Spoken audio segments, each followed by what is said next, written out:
Hi, everybody. Welcome to week 9 of practicing Stoicism. This week it's a shorter week than normal. We're just looking at one remark in the handbook. It's number 32. And the topic is a little unusual. The topic is fortune telling. And you may not think why should we be concerned with fortune telling? And what is it?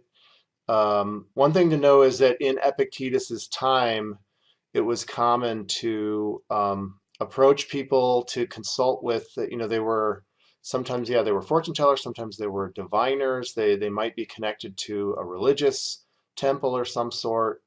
The idea would be if there are things you want to know about the future and you can't figure them out using your rational capacities, on occasion it was thought, hey, there are people who have the ability to detect the signs about what may happen, right? These patterns of the future.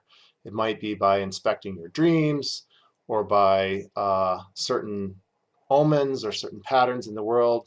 And this may or may not seem like something that you subscribe to now, but I think, for our purposes, what we want to kind of notice is what's appropriate use of this, and that's for Epictetus, like what he really wants his students to take away from this is not, hey, you should never consult a fortune teller under any circumstances. And what would that be? I mean, it was somebody who can tell you like somebody who can predict whether things are going to go well, like that is going to be fortunate for you, or poorly, perhaps uh, misfortunate, right? You may or may not want to do that, but Epictetus's point when talking about this is, uh, look, if you are a practicing philosopher, right, a student of philosophy, somebody who loves wisdom, what you know is even before you approach such a person like a fortune teller or some kind of a soothsayer, you know the sort of questions that they're able to answer, the sort of things they're able to tell you. The only sorts of things they can tell you about are things that are not up to us, right? Things that are up to us involve our choices, our judgments, our freedom, exercising our capacities. So they can't tell you about that. They can't tell you you will do something or you won't do something, because then if they could, you wouldn't be free. So the first thing he wants us to just kind of notice is that, right? Going into whatever the situation is, whether you are skeptical or whether you think, oh, somebody might be able to tell me something about something that might happen. The key thing, he says, is look, whatever they're talking about, whatever you learn, it's not going to involve something that's either good or bad, right? It's going to be indifferent. That doesn't mean, again, among the things that are indifferent, you still might prefer to know some things rather than not things, right? You have preferences among the indifferences. So it might help you to guide your actions or something. But the bottom line is, morally speaking, you're not going to gain anything by consulting with this person. And he wants us to just kind of keep that in mind, right? Partly so that as you are working on managing your own desires and aversions, you don't sort of lose sight. If you lose sight of that, then you might actually think, hey, depending on what they tell you is going to determine whether you get something important that you want or you encounter something important that you don't want to happen, right? So avoiding that, he says, is one good thing. The other thing he points out, and this is nice because it fits with our ongoing discussion that we finished today in class of adversity, is he says, look, whatever you learn from them, the one thing it will be is an opportunity for you, right?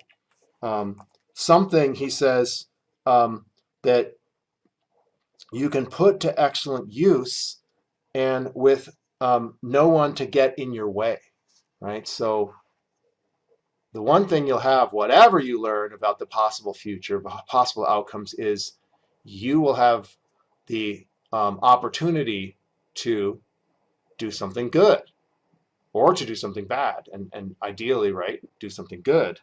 No one can stop you from that because you're free.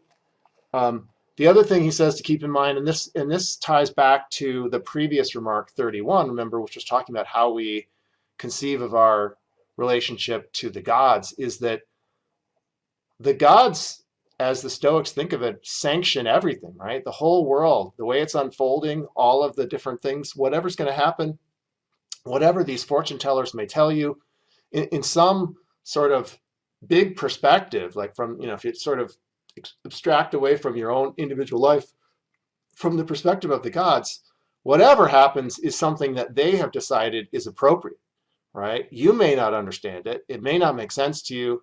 It may seem unfair.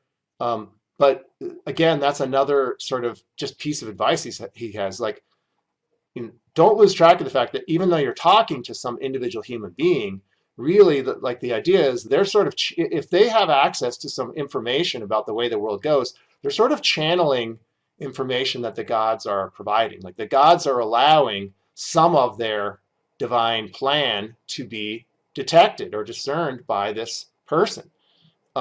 And so there's an important sense in which we should not lose sight of the fact that, hey, all of this, the whole thing is here because the gods think that's appropriate, right? So whatever it is, whatever we learn about, we shouldn't lose track of that. And along with that, we also shouldn't lose track of the fact that it's whatever it will be is an opportunity for us, right? So those are kind of the two important things. And then the other thing to kind of note about this remark is that Epictetus contrasts what are the suitable topics to consult maybe a fortune teller about, right? Things that are not up to us, with a couple of things he says that are not suitable, right? One of them may involve a friend in need, right? It's your duty to support and help your friends.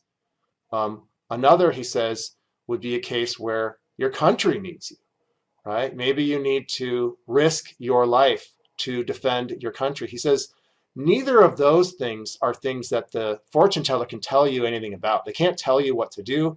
They can't tell you what the appropriate thing to do is. They might, assuming they have somehow some access, they might be able to sort of indicate, hey, it doesn't look good, like as far as like, it's possible you're going to die if you go to battle, or it's possible you're going to be physically hurt, right? Or you might end up exiled or something. I mean, so there are outcomes, but all of these are indifferent, right? They're all things that we might prefer that they not happen, but they're still indifferent. Nothing that the sort of fortune teller can tell you can determine the right thing to do. So it should have no impact as you're deliberating, thinking about, hey, is this a case where I need to step up and put my life on the line for my friend or for my country? Epictetus says, nothing you're going to learn from the fortune teller is ever going to help you to answer that question. And you need to kind of keep that in mind. So you need to sort of distinguish between the sorts of questions they can answer and the sorts they can't. They can talk about things that are not up to us. They can't talk about things that are up to us. That's just for us to decide, for us to follow our moral principles, to do what reason requires of us, right?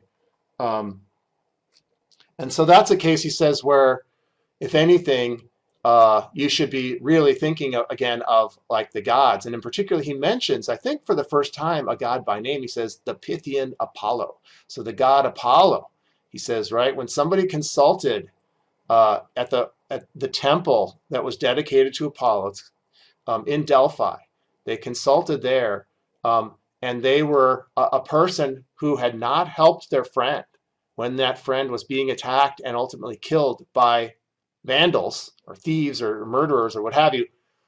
The god's priestess, channeling the voice of the god, sort of forbid that person, like kicked them out of the temple, said, you've done wrong, you polluted, you've got blood on your hands, basically.